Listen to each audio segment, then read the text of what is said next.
আমরা ছোটবেলা থেকে শুনে এসেছি যে খাবার ইমিডিয়েট পরে স্নান না করতে।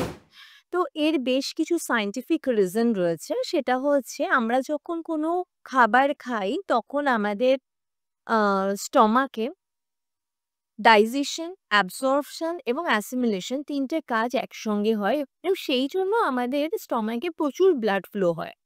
কিন্তু ইমিডিয়েট পরে যদি আমরা স্নান করি তখন আমাদের শরীরের টেম্পারেচার মেইনটেইন করার জন্য আমাদের স্কিনে সেই ব্লাড ফ্লোটা চলে আসে এবং তখন কি হচ্ছে আমাদের স্টমাকে যেটা খাবার ডাইজেশনের জন্য দরকার সেই ব্লাড ফ্লোটা হচ্ছে না। তখন আমাদের কি হচ্ছে তখন খাবার হজমে অসুবিধা হচ্ছে। মানে ডাইজেশন, অ্যাবসর্পশন ও অ্যাসিমিলেশনে প্রবলেম হচ্ছে।